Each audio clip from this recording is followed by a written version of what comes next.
हम लोग पढ़ रहे हैं आओ मिलकर बचाए, ये कविता निर्मला पुत्तुल द्वारा लिखित, जो पर्यावरण के रक्षण के साथ साथ जो कुछ भी अच्छा है इस धरती पर, अगर इस व्यापक स्तर पर बात करें तो जो कुछ भी अच्छा है, सकारात्मक है, उसको बचाने के लिए आह्वान करती है।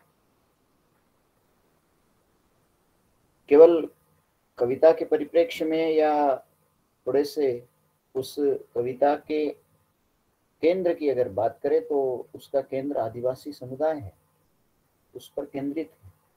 और आदिवासी समुदाय से जुड़े हुए तत्वों की बात कवियत्री भले कर रही है, लेकिन जब भी कोई कविता लिखी जाती है तो वो सदैव प्रासंगिक बनी रहती है और देश काल और भूगोल की सारी सीमाओं को लांघ कर एक व्यापक अर्थ प्रदान करने में वो सक्षम होती है। तो भले ही संताल परगना और आदिवासी समुदाय को केंद्र में रखकर लिखी गई एक कविता हो, लेकिन एक व्यापक स्तर पर विश्व के हर उन स्थितियों से हम उसको जोड़ सकते हैं जहां जहां बचाने की गुंजाइश है। और हम लोगों को प्रयास करना चाहिए कि जो कुछ भी अच्छा है, जो कुछ भी बचाया जाना चाहिए, उसको बचाने के लिए हम प्रतिबद्ध रहें।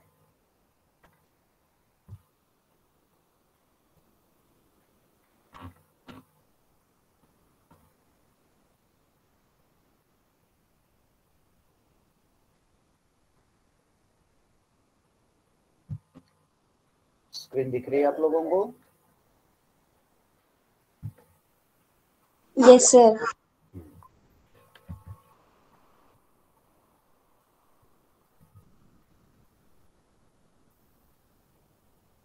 मैं कल इन पंक्तियों को देखा था। देखो, अपनी बस्तियों को आओ मिलकर बचाएं, अपनी बस्तियों को नंगी होने से, शहर की आबो हवा से बचाएं उसे।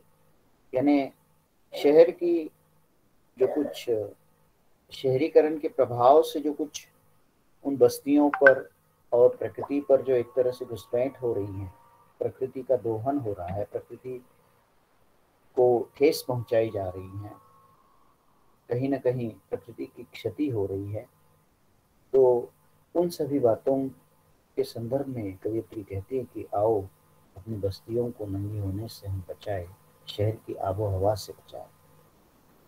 अब बस्तियों का नंगी होना अपने आप में व्यापक अर्थ लिए हुए, मैंने कल बताया आपको कि जहाँ प्रकृति संरक्षण की दृष्टि से प्रकृति के विनाश की ओर ये संकेत करता है, वहीं दूसरी ओर मानवीय शारीरिक मानसिक शोषण की ओर भी ये संकेत करता है। तो शहर के इस षड्यंत्र का वातावरण को पहुंचने वाली इस हवा से हमें अपनी बस्तियों को बचाना है। और एक पंक्ति हमने कल देखी थी कि बचाए डूबने से पूरी की पूरी बस्ती को हडिया में। मैंने आपको कल कहा था कि हडिया क्या है? हडिया एक प्रकार की शराब है जो उस क्षेत्र में चावल से बनाई जाती है और उन समुदायों में एक तरह से चलन बन पड़ा है।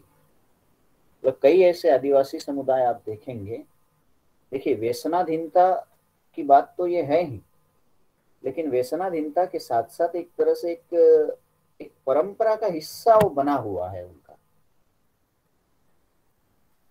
यानी आप जहां जहां भी आदिवासी प्रदेशों में जाओगे, जो अलग अलग जनजातियां हैं, उन जनजातियों में ये प्रथाएं हैं अलग अलग पेयों की, बस नाम उनके थोड़े बहुत बदल जाते हैं।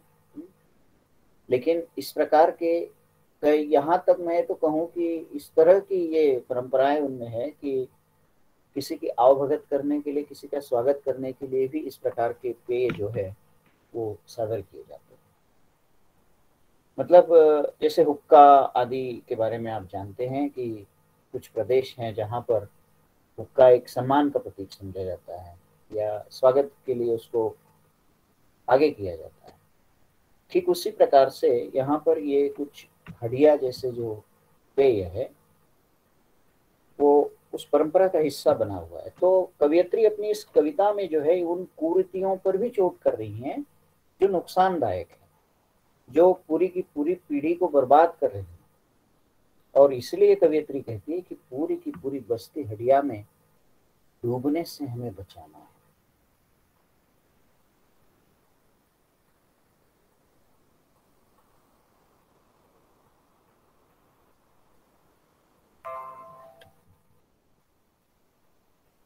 अपने चेहरे पर संताल परगना की माटी का रंग, भाषा में झारखंडीपन, ठंडी होती ठंडी होती दिनचर्या में जीवन की गर्माहट, मन का हरापन, भोलापन दिल का, अक्खड़पन, जुझारूपन। ये भी हमने कल पढ़ा था कि हमें नई नई भाषाओं को सीखने के साथ साथ अपनी भाषाओं को बचाए रखना है। अपनी माटी का रंग अर्थात अपने क्षेत्र की जो कुछ परंपराएं हैं, जो कुछ विचारधाराएं हैं, जो लोक संस्कृति है, उसको बचाए रखना है। ठंडी होती दिनचर्या में जीवन की गर्माहट और जो जोश और उत्साह की कमी हम लोगों में, एक लक्ष्य की कुछ कमी है हमारी इस युवा पीढ़ी में, खासकर आदिवासी समुदाय के संदर्भ में बात यहाँ को व्यक्त करती है। उस लक्ष्य को तय करके उसको प्राप्त करने के लिए जीवन की गति हमें बढ़ानी है। यानी दिनचर्या जो एक शिथिल बन चुकी है, उसमें बस सुबह उठना, निकलना, शिकार पर घर आना और सो जाना, इतनी ही जो एक दिनचर्या, एक शिथिल उसका जो क्रम बना हुआ है, तो इसमें बदलाव है। सभ्य समाज के साथ खड़े होने के लिए इस दिनचर्या में बदलाव करना होगा। उस बदलाव की बात यहाँ पर कवियत्री करती है। और साथ में इस बदलते हुए माहौल में जो आधुनिक समाज की नई नई बातें हैं, शिक्षा व्यवस्था है, नए नए लक्ष्य है जीवन के, उनको हमें स्वीकार करना है। लेकिन साथ ही मन का हरापन, मन हरा होना यानी किसी के प्रति हमारे मन में स्नेह होना, प्रेम होना, जो प्रेम की परंपरा हमारे समुदाय की है उसको बनाए रखनी है। जो भोले भाले हृदय के हम सब है, उस भोलेपन को हमें बनाए रखना है। और कठिन परिस्थितियों में संघर्ष करने की जो अक्कड़ स्वभाव हमारा है, जुझारूपन हमारा है, जूझने के लिए कभी कभी जो है हम पीछे नहीं हटते हैं। चाहे कितनी ही विषम स्थितियां क्यों न हो, आदिवासी समुदाय जंगल में रहते हुए जंगल की उन कठिन स्थितियों का दिन रात सामना करता है। और वो जो जुझारूपन है उसको बचाए रखना है। हमें सुविधा भोगी नहीं होना है। नए नए बातों को सीखने के साथ साथ, आधुनिक समाज के साथ कदम से कदम मिलाते हुए चलने के साथ साथ अपनी परंपराएं, अपनी भाषा, अपनी लोक संस्कृति, हमारा जुझारूपन, हमारा अक्खड़ स्वभाव, हमारा भोलापन, ये सब हमें बचाए रखना है। ये यहाँ पर देखिए, व्यापक स्तर पर जब मैं बात कर रहा हूँ तो मैंने कहा आपको कि सारे देश, प्रांत और काल की सारी सीमाओं को लांघ कर कविता प्रासंगिक हो जाती है। तो यहाँ पर केवल आदिवासी समुदाय की अगर बात छोड़ दे, तो मैंने कल आपसे कहा कि न जाने कितनी भाषाएं मर रही हैं। हमारा कर्तव्य है कि हम अपनी जो भाषाएं, अपने क्षेत्र की जो बोलियां हैं, भाषाएं हैं, छोटी छोटी, हो सकता है कि मतलब बोलियों के रूप, रंग रूप जो है बदल जाते हैं। 4 कोस पर बदले पानी, 8 कोस पर वानी, कहा जाता है कि 8 कोस पर जो है भाषा का लहजा बदल जाता है। वो लहजा उस भाषा का, उस भाषा की जो मिठास है उसको हमें बनाए रखना है। और अपनी भाषा को बोलते हुए अनपढ़ होने का या गंवार होने का नहीं, बल्कि गर्व का अनुभव हमें करना चाहिए कि जो आधुनिक भाषाओं के साथ साथ हमारी और एक उपलब्धि है कि हम अपनी भाषा को भी अच्छी तरह से समझते हैं, उस पर हमारा बहुत ही अच्छी तरह से अधिकार है।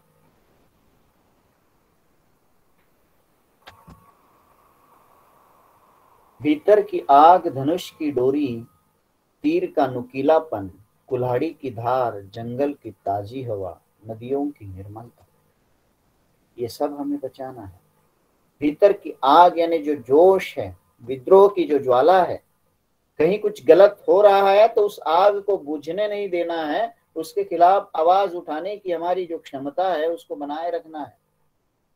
धनुष की डोरी, तीर का नुकीलापन, जहां संघर्ष की बात आएगी तो संघर्ष के लिए तैयार रहे। धनुष और तीर ये एक तरह से आदिवासी समुदाय की जो दिनचर्या है उसका एक अभिन्न अंग बना हुआ है। कुल्हाड़ी की धार, जंगल की हवा बचानी है, नदियों की निर्मलता बचानी है। आज नदियों के साथ खिलवाड़ किया जा रहा है, जंगल के साथ खिलवाड़ किया जा रहा है, जंगल के जंगल जो है नष्ट हो रहे हैं, काटे जा रहे हैं, और उसका उद्देश्य क्या है? मुनाफा कमाना है। वहाँ विकास के नाम पर कुछ प्लॉट बनते हैं, स्टेशन बनते हैं, कोई मॉल बनता है, लेकिन आप सोचिए जरा, जो जिन जमीनों पर ये मॉल खड़े हो रहे हैं, मान लीजिए किसी किसी प्रदेश के किसी गांव के लोगों को विस्थापित करके जो बड़ा सा मॉल एक तरह से वहां खड़ा होता है, आप मुझे ईमानदारी से बताइए उस गांव के वो लोग उस मॉल में कितनी खरीदारी कर पाते हैं और उस मॉल का उन लोगों के लिए कितना उपयोग होता है? ये बहुत विचारणीय बात है। मॉल तो एक तरह से गरीबों का मजाक उड़ाता है। आप जाकर देखिएगा कि वहाँ की कीमतें जब हम देखते हैं तो हम और आप जैसे लोग सहम जाते हैं उन कीमतों को देखकर। तो जो जीवन भर संघर्ष कर रहा है, दिन भर संघर्ष कर रहा है, दो वक्त की रोटी के लिए लड़ रहा है, वो गरीब आदमी, मजदूर, किसान, गांव का कोई व्यक्ति कैसे इन बड़े बड़े इन मॉलों में, मल्टीनेशनल या अंतर्राष्ट्रीय कंपनियों के इन तथाकथित ब्रांड के नाम पर जो बेचा जा रहा है उसको कहाँ से खरीद सकता है? ये एक तरह से खिलवाड़ है, ये उसी की जमीन पर, लेकिन उसके लिए नहीं है, ध्यान रखिए। तो ऐसी स्थिति में ये पर्यावरण के साथ, जंगलों के साथ, प्रकृति के साथ जो खिलवाड़ हो रही है उसको बचाने की अपील, बचाने का आह्वान कवियत्री ने किया।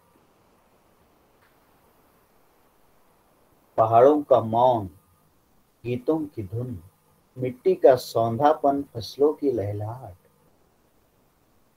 ये सब हमारी संस्कृति का अभिन्न अंग है। पहाड़ हमारे दिलों में बसते हैं, पहाड़ों को पूजते हैं हम। जो लोकगीतों की धुन है उन धुन पर हमारा जीवन लहराता है। मिट्टी से जुड़े हुए लोग हम हैं।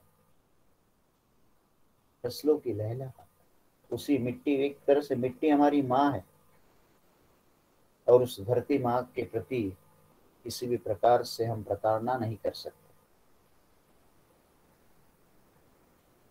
हमारी फसलों को बचाना है, खेती को बचाना है, हमारी जमीन को बचाना है। नाचने के लिए खुला आंगन, गाने के लिए गीत, हंसने के लिए थोड़ी सी खिलखिलाहट, रोने के लिए मुट्ठी भरी काम। यानी इस संघर्ष में और इन कठिनाइयों में भी जीवन जो हमारा लहराता है, हमारे लोकगीतों की ताल पर, धुन पर। आप लोगों को छठी कक्षा में एक पाठ था, अगर याद है आपको, तो लोकगीत नाम का याद है क्या? कि अलग अलग अवसरों पर जो गाए जाने वाले गीत होते हैं उनमें जीवन लहराता है। पहले एक समय था कि इन गीतों को बड़ा हेय दृष्टि से देखा जाता था, लेकिन आजकल इन्हीं गीतों को जो है अहमियत मिल रही है, क्योंकि सच्चा जीवन और जीवन का आनंद जो है, एक तरह से चाहे कितनी कठिन स्थिति, कितना संघर्ष क्यों न हो, उस समय लोक कलाओं के माध्यम से इस ग्रामीण या आदिवासी समुदाय में जो दौड़ती है उसका मोल शायद ही कोई बड़ी बड़ी फिल्म या बड़े बड़े मनोरंजन के साधन आपके दे सके। तो कवियत्री उन सभी संस्कृतियों को बचाने की बात करती है, अपनी लोक कलाओं को बचाने की बात करती है, हंसने के लिए कहती है, रोने के लिए कहती है, यानी अपनी भावनाओं को जो है बचाए रखने की बात कवियत्री करती है। ध्यान रखिए, आजकल मनुष्य जो है भावना शून्य होता जा रहा है, और ऐसी स्थिति में इन सभी भावनाओं को बचाने की बात कवियत्री करती है। ध्यान रखिए, बहुत महत्वपूर्ण बिंदु है। आजकल हर कोई पत्थर बन रहा है, हर कोई गूंगा हो चुका है।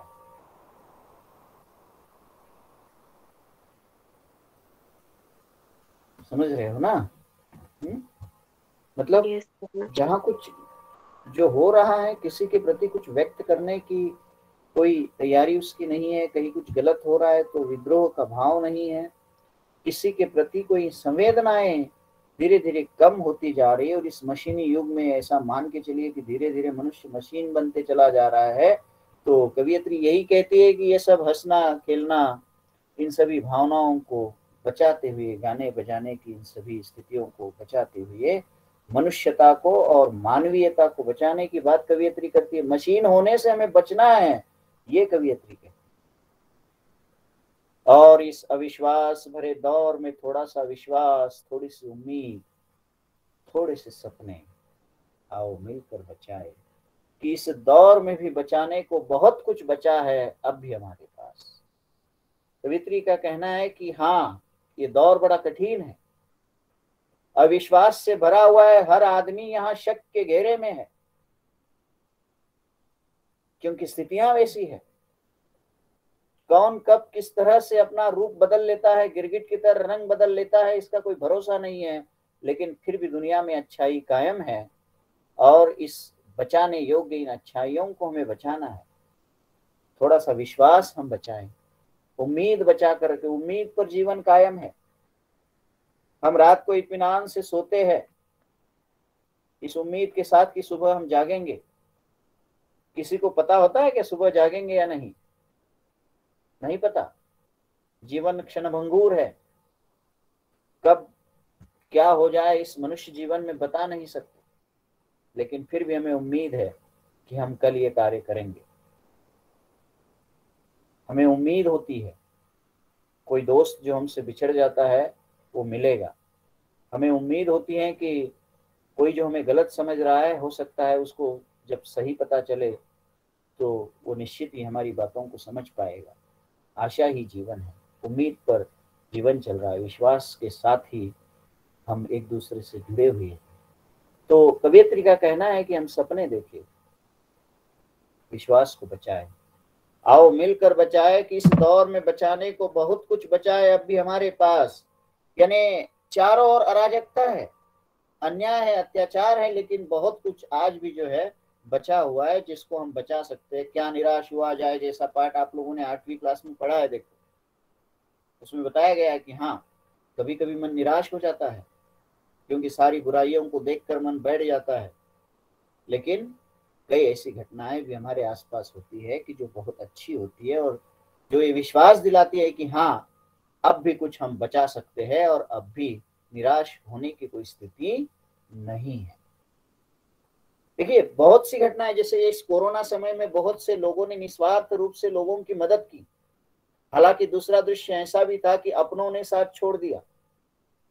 तो ये तो स्थिति आज है ही, ये एक पक्ष, नकारात्मक पक्ष आज है ही। लेकिन जिन सकारात्मक पक्षों की हम बात कर रहे हैं, और ये सकारात्मक पक्ष जब हम लोगों तक पहुंचाएंगे, उसका प्रचार प्रसार करेंगे, तो सच्चाई के प्रति, अच्छाई के प्रति लोगों का विश्वास कायम होगा और लोग अच्छाई की ओर बढ़ेंगे, कदम बढ़ाएंगे। कई ऐसे उदाहरण है, देखिए कई उदाहरण है। वो सिंधुताई सपकाळ नाम की समाज सेविका का अभी अभी निधन हुआ, देखिए, है ना, जिन्होंने जीवन भर एक स्त्री के रूप में जो है प्रताड़ना सही, संघर्ष किया, यहां तक कि स्टेशन पर भीख मांग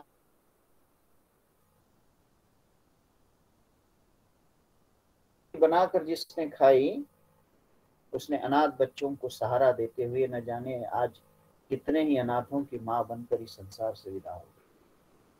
अच्छाई दुनिया में है। कर्नाटक के एक फल बेचने वाले व्यक्ति है, नाम मैं भूल रहा हूं, अभी पद्मश्री पुरस्कार से उनको सम्मानित किया गया। देखिए, जानते हैं आप?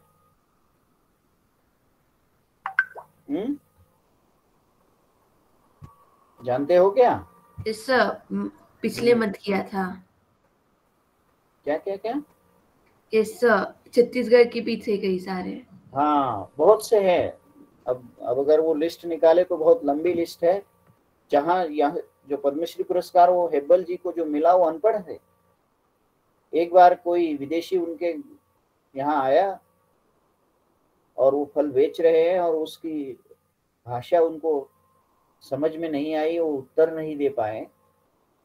और इस घटना ने ऐसा कुछ चमत्कार उनके जीवन में किया कि उन्होंने संकल्प बना लिया, ठान लिया कि मैं नहीं पढ़ सका लेकिन मेरे गांव के बच्चे पढ़ेंगे। और गांव में एक स्कूल छोटा सा उन्होंने शुरू किया और बिना किसी निस्वार्थ भाव से, बिना किसी स्वार्थ के, एक तरह से वो स्कूल के लिए अपना वो फल बेचकर जो मिलने वाला पैसा है, वो रुपया जो है वो देते रहे। अपने गुजारे के लिए जो कुछ आवश्यक है वो तो उसने शायद उन्होंने रखा होगा, वो अलग बात है, लेकिन जो कुछ भी दे सकते थे उतना वो देते गए और उससे वो जो शिक्षा व्यवस्था है वो मजबूत होती गई वहां की। और जो सपना उन्होंने देखा वो निश्चित ही विशाल है दुनिया की। तो कहने का तात्पर्य कि बहुत सारी ऐसी चीजें हैं हमारे आसपास जो अच्छी अच्छी घटित होती है, उनसे हमें प्रेरणा लेनी चाहिए, ना कि कुछ गलत घटनाएं एक दो देखते हैं हम और उससे निराश हो जाते हैं और हम भी अच्छाई की राह जो छोड़ देते हैं। तो ये नहीं होना चाहिए। हम लोगों को उन गलत घटनाओं को नजरअंदाज नहीं करना है, वो देखना है, लेकिन उसके साथ साथ जो अच्छी घटनाएं हो रही है उनको भी और अधिक गहराई के साथ देखना है और उसमें से जो कुछ हम अपना सकते हैं या फिर अपनी ओर से जो कुछ अच्छा हम कर सकते हैं, जितना हमारे लिए संभव है, वो हमारे व्यक्तित्व का हिस्सा बनना चाहिए। और जो कुछ भी अच्छाइयाँ, अब आदिवासी समुदाय से हटकर जब हम बात करें तो बहुत कुछ जो बचाने लायक है। सपने हम बचाएं, उम्मीद बचाएं, विश्वास बचाएं, एक दूसरे के प्रति हम इतने अटूट रहे कि कोई हम पर जो है आंख मूंद कर भरोसा कर सके। और ये सकारात्मक पहलू हमारे व्यक्तित्व का हिस्सा बने, इस प्रकार की बात हम इस कविता से निश्चित ही सीख सकते हैं। एक वर्ण विषय के साथ साथ ये एक संदेश भी इस कविता का महत्वपूर्ण है कि हमें अपनी मानवीयता, मानवीय संवेदनाएं, अपनी भावनाओं को बचाना है, अपनी संस्कृति को बचाना है, अपनी भाषा को बचाना है, अपने क्षेत्र की जो कुछ विशेषताएं हैं, जो प्राकृतिक सुषमा है, उसको बचाना है। ठीक है, मैं आशा करता हूँ इस कविता को पूरी तरह से आपने समझ लिया है। आप एक बार इस कविता को पढ़ेंगे, कहीं कोई कठिनाई है तो कल हम इस पर बात कर सकते हैं, प्रश्नोत्तर की चर्चा भी हम कल करेंगे।